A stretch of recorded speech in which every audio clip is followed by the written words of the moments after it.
एक नवीन व्हिडिओमध्ये आपलं स्वागत। आपण मुगाच्या शेंगा आपण स्वादिष्ट असा नाश्ता बनवणार आहे।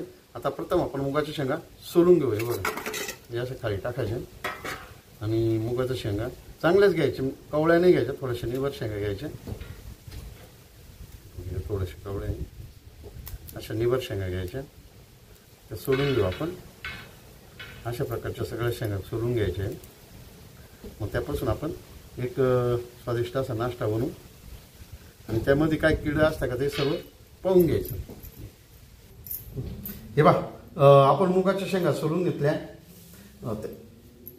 मुगाच्या शेंगा सोलून घेतल्या, त्यातले एवढे एक वाटीभर दाणे घेतलेले। आता ते एक वाटीभर मुगाचे शेंगाचे दाणे घेतले, थोडासा गरम मसाला घेतला, हे बघा थोडासा अर्धा चमचाला कमी, थोडंसं लाल तिखट घेतलं, हे लिंबू याच्यातून अर्धा लिंबू आपण वापरू आणि मीठ।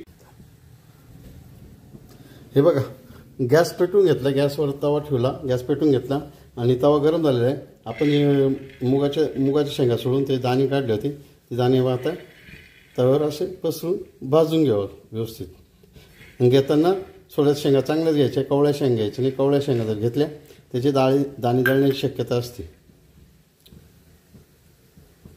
आता सर्वसाधारण 10 मिनिटं हे मूग आपण चांगले भाजून देऊ। हे बघा, मूग आता चांगले भाजायला सुरुवात झाली, चांगलं एकदा हलवून घ्यायचे। हे बघा, त्याच्यातून चांगलं वाफा निघतं, म्हणजे मूग आता चांगल्या प्रकारे भाजते। अजून 5 मिनिटं मूग आपण भाजू देऊ। हे बघा, अजून 5 मिनिटं ठेवायचे, त्याच्यातून गरम वाफा निघाला म्हणजे मूग आपले भाजायला सुरुवात झाली। मूग तुडतड वाजले म्हणजे मूग भाजले असं समजायचं आपण। 5 मिनिटं मोठ्या गॅसवर मूग भाजून देऊ आपण। हे बघा, या मुगामध्ये आपण आपलं मसाले टाकून घेतलेले, मिरची आणि गरम मसाला आणि मीठ, चवीनुसार मीठ टाकलेले। हे बघा, त्याचा कलर कसा बदललेला आहे आणि कसे वाजताय बघा। आता हा जे स्वादिष्ट असे मुगाचं नाश्ता बनवायचं मी तुम्हाला तो खाऊन दाखवतो कसं लागतं। हा